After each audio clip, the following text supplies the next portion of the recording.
Yeah. Hey, JCCEB families, welcome. It's been so long. Truly, it's been months since we've last seen you. We left off months ago on chapter 9 of Harry Potter and the Goblet of Fire. So we'll resume on chapter 10. If you're joining us, we are on page 145. I will be our narrator for today, and I'm going to go through a quick character roll call. I just need to scroll up now. So narrator is going to be me, and if I get a little too vocally exhausted, it'll be Dane. I'll pass it off. Mr. Roberts is played by Benji. We have Bill and Mr. Weasley, played by Dane. We have Mrs. Weasley and Ginny, played by Danya. We have Percy, played by Peter. We have Fred and George Weasley, played by Kyle. We have Rita Skeeter and Hermione Granger, played by Rachel. And we've got Ron Weasley, played by Sam. And I'll be playing Harry Potter, last but certainly not least. And with that being said, again, we're on chapter 10, page 145. Let's take it away. Chapter 10, Mayhem at the Ministry. Mr. Weasley woke them after only a few hours' sleep. He used magic to pack up the tents, and they left the campsite as quickly as possible, passing Mr. Roberts at the door of his cottage. Mr. Roberts had a strange, dazed look about him, and he waved them off with a vague, "Merry Christmas." He'll be all right, said Mr. Weasley quietly as they marched off onto the moor. Sometimes when a person's memory's modified, it makes him a bit disoriented for a while. And that was a big thing they had to make him forget. They heard urgent voices as they approached the spot where the portkeys lay, and when they reached it, they found a great number of witches and wizards gathered around Basil, the keeper of the portkeys, all clamoring to get away from the campsite as quickly as possible. Mr. Weasley had a hurried discussion with Basil.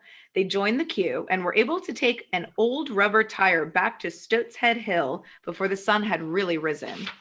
They walked back through Ottery Street, St. Catchpole, and up the damp lane toward the Brow in the dawn light, talking very little because they were so exhausted and thinking longingly of their breakfast. As they rounded the corner and the Brow came into view, a cry echoed along the lane. Thank goodness, thank goodness. Mrs. Weasley, who had evidently been waiting for them in the front yard, came running toward them, still wearing her bedroom slippers, her face pale and strained, a rolled-up copy of the Daily Prophet clutched in her hand.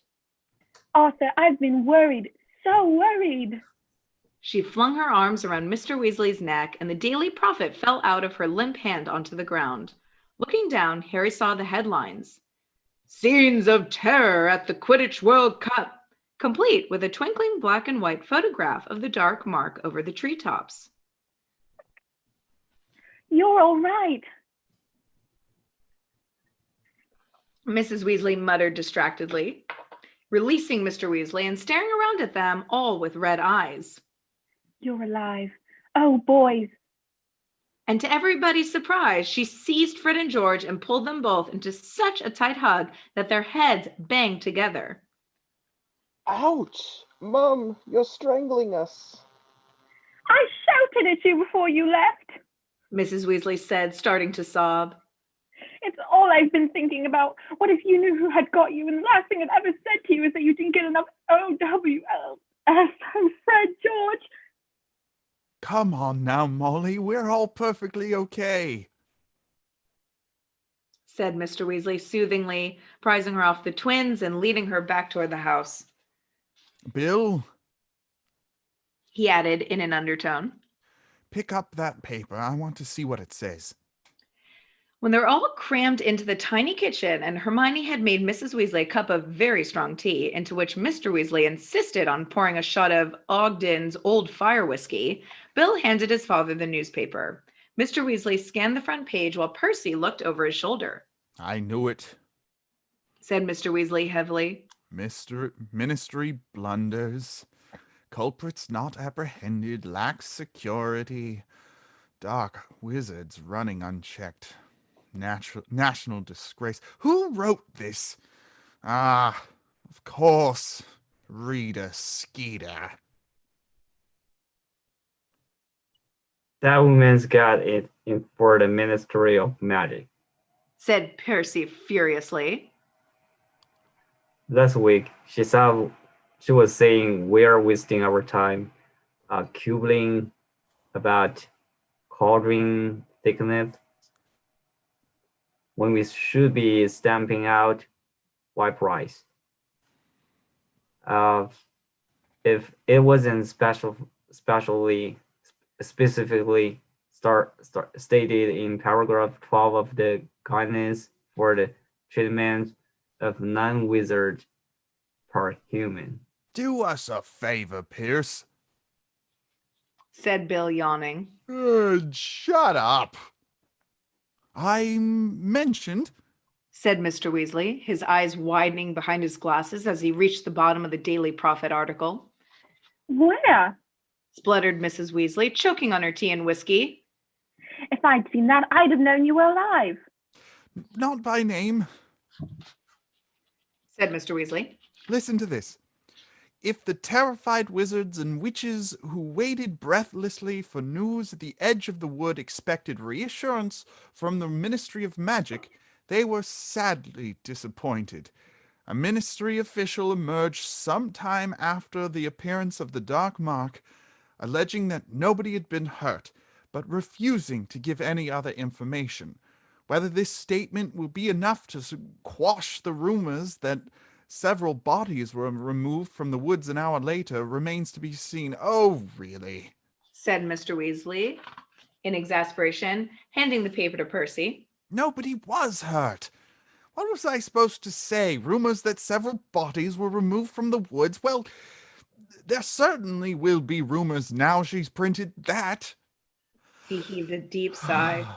Molly, I'm going to have to go into the office.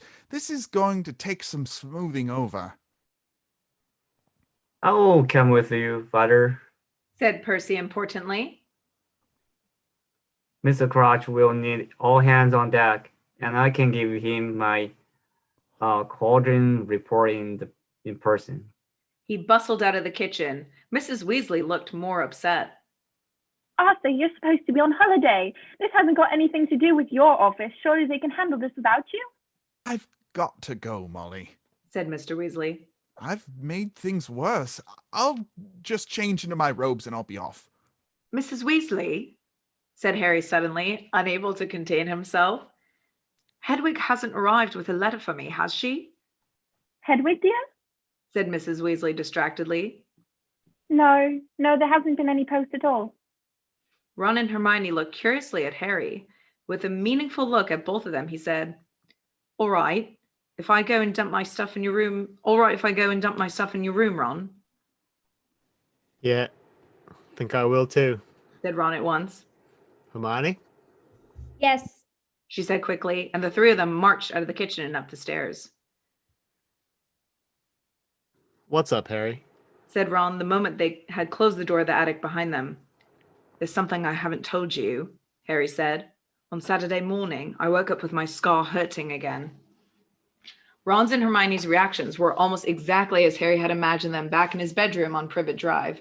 Hermione gasped and started making suggestions at once, mentioning a number of reference books and everybody from Albus Dumbledore to Madame Pomfrey, the Hogwarts nurse. Ron simply looked dumbstruck. But he wasn't there, was he? You know who? I mean, last time your scar kept hurting, he was at Hogwarts, wasn't he? I'm sure he wasn't on Privet Drive, said Harry. But I was dreaming about him and Peter, Wormtail.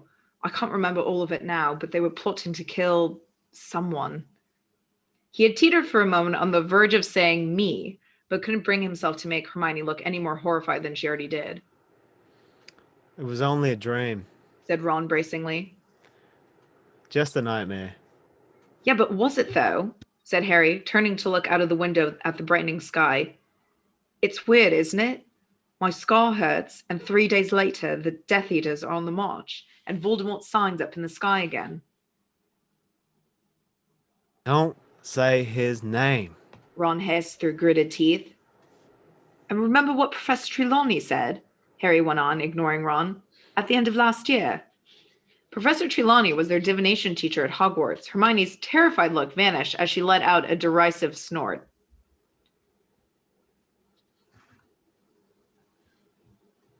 Oh, Harry, you aren't going to pay attention to anything that old fraud says. You weren't there, said Harry. You didn't hear her. This time was different. I told you. She went into a trance, a real one, and she said the Dark Lord would rise again, greater and more terrible than ever before. And he'd managed it because his servant was going to go back to him. And that night, Wormtail escaped. There was silence in which Ron fidgeted absent-mindedly with a hole in his Chudley Cannon's bedspread. Why were you asking if Hedwig had come, Harry? Hermione asked. Are you expecting a letter? I told Sirius about my scar, said Harry, shrugging. I'm waiting for his answer. Good thinking, said Ron, his expression clearing. I bet Sirius will know what to do. I hoped he'd get back to me quickly, said Harry. But we don't know where Sirius is. He could be in Africa or somewhere, couldn't he? Said Hermione reasonably. Hedwig's not going to manage that journey for a few days. Yeah, I know, said Harry. But there was a leaden feeling in his stomach that he looked out of the window at the Hedwig-free sky. Come and have a game of Quidditch in the orchard, Harry, said Ron. Come on. 3-on-3. Bill and Charlie and Fred and George will play. You can try out the Ronsky feint. Ron, said Hermione in an I don't think you're being very sensitive sort of voice. Harry doesn't want to play Quidditch right now. He's worried and he's tired. We all need to go to bed. Yeah, I want to play Quidditch, said Harry suddenly. Hang on, I'll get my firebolt. Hermione left the room, muttering something that sounded very much like, boys. Neither Mr. Weasley nor Percy was at home much of the following week. Both left the house each morning before the rest of the family got up and returned well after dinner every night. It's been an absolute uproar. Percy told them importantly the Sunday evening before they were due to return to Hogwarts. I've been putting out my fare all week. People keep sending orders, and of course, if you don't open a horror straight away, exploded squash must all over my desk and my desk coil reduced to ciders. Why are they all sending howlers? Asked Ginny, who was mending her copy of 1000 Magical Herbs and Fungi with Spello tape on the rug in front of the living room fire. Complaining about security at the World Cup, said Percy. They want compensation for their ruined properties. Mondaga's Fletcher's put in a claim for a 12-bedroom tent with an ensuite jacuzzi, but I've got this number. I know for a fact that he was sleeping under a clock propped on sticks. Mrs. Weasley glanced at the grandfather clock in the corner. Harry liked this clock. It was completely useless if you wanted to know the time, but otherwise very informative. It had 9 golden handles, and each of them was engraved with one of the Weasley family's names. There were no numerals around the face, but descriptions of where each family member might be. Home, school, and work were there, but there was also traveling, lost, hospital, prison, and in the position where the number 12 would be on a normal clock, mortal peril. 8 of the hands were currently pointing to the home position, but Mr. Weasley's, which was the longest, was still pointing to work. Mrs. Weasley sighed. Your father hasn't had to go into the office on weekends since the days of you-know-who. Mrs. Weasley sighed. Oh, she said. Yeah, they're working him far too hard. His dinner's going to be ruined if he doesn't come home soon. Well, father feels he's got to make up for his mistake at the match, doesn't he? said Percy. If truth be told, he was a tad unwise to make a public statement without clearing it with his head of department first. Don't you dare blame your father for what that wretched Skeeter woman wrote, said Mrs. Weasley, flaring up at once. Bill. Oh, that's me? Yep. If Dad hadn't said anything, old Rita would have said it was disgraceful that nobody from the wizardry had commented. Said Bill, who was playing chess with Ron. Rita Skeeter never makes anyone look good. Remember, she interviewed all the Gringotts Charmbreakers once and called me a long-haired pillock. Well, it is a bit long, dear, said Mrs. Weasley gently. If you just let me. No, Mom. Rain lashed against the living room window. Hermione was immersed in the Standard Book of Spells, Grade 4, copies of which Mrs. Weasley had bought for her, Harry, and Ron in Diagon Alley. Charlie was darning a fireproof balaclava. Harry was polishing his firebolt, the broomstick servicing kit Hermione had given him for his 13th birthday open at his feet. Fred and George were sitting in a fat corner, quills out, talking in whispers, their heads bent over a piece of parchment. What are you two up to? Said Mrs. Weasley sharply, her eyes on the twins. Homework? Said Fred vaguely. Don't be ridiculous. You're still on holiday, said Mrs. Weasley. Yeah, we've left it a bit late, said George. You're not by any chance writing out a new order form, are you? Said Mrs. Weasley shrewdly. You wouldn't be thinking of restarting Weasley's Wizard Wheezes by any chance? No, Mum. Said Fred, looking up at her, a pained look on his face. If the Hogwarts Express crashed tomorrow and George and I died, how would you feel to know that the last thing we ever heard from you was an unfounded accusation? Everyone laughed, even Mrs. Weasley. Oh, your father's coming, she said suddenly, looking up at the clock again. Mr. Weasley's hand had suddenly spun from work to traveling. A second later, it had shuddered to a halt on home with the others, and they heard him calling from the kitchen. Coming, Arthur! Called Mrs. Weasley, hurrying out of the room. A few minutes later, Mr. Weasley came into the warm living room carrying his dinner on a tray. He looked completely exhausted. Well, the fat's really in the fire now, he told Mrs. Weasley as he sat down in an armchair near the hearth and toyed unenthusiastically with his somewhat shriveled cauliflower. Rita Skeeter's been ferreting around all week, looking for more ministry mess-ups to report. And now she's found out about poor Bertha going missing. So that'll be the headline in the Prophet tomorrow. I told Bagman he should have sent someone to look for her ages ago.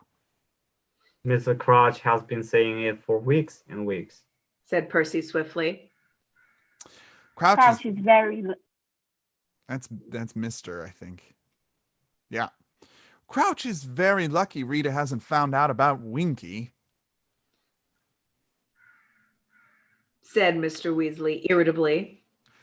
There'd be a week's worth of headlines in his house elf being caught holding the wand that conjured the Dark Mart. I thought we were all agreed that Elf, well, irresponsible, didn't conjure the mark, said Percy hotly. If you ask me... If you ask me, Mr. Crouch is very lucky no one at the Daily Prophet knows how mean he is to elves, said Hermione angrily. Oh, look here, Hermione, said Percy.